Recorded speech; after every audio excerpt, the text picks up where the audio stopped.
This is the propulsion, the entire propulsion system for 2018 EV Bolt. What we decided to do is, rather than buy each one of the components separately, because we needed a battery, and the batteries, we couldn't find a battery, we decided to buy a whole vehicle and just tear it apart. It was a lot easier, a lot cheaper, plus we have a better display that way, because we've got the battery, we've got the buck, and we've got all the components you need. We've got these mounted in how they would be mounted in a vehicle. So these are basically the modules. You've got the power module, you've got the motor battery charger here, and you've got the power distribution box here.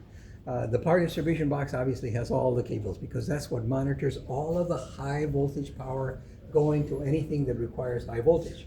If your AC system requires high voltage, you will have a wire that goes from here to there. So this distributes and regulates and manages all of the high voltage system that goes everywhere else. So that's the main function of that. This down here is the actual traction motor, the drive motor.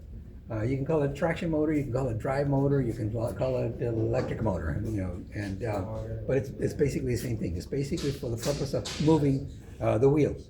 This vehicle is connected by an axle shaft to the left and to the right wheels.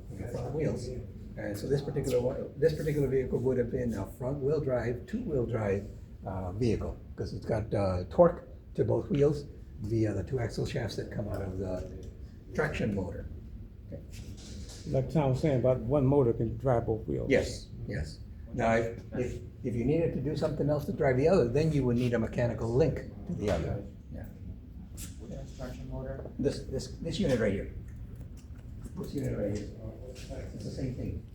This right here is the same motor, but in a separate unit sitting on the bench. And these are the three phases right there. And these are the three phases of AC energy going to the motor.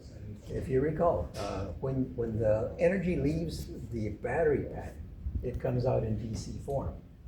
The DC form does not run a battery motor. It has to be converted from DC to AC, and that's the function of the inverters, converters in these units right here. They actually, this one right here will actually take the DC energy, convert it to AC energy, distribute it to the power distribution module box, and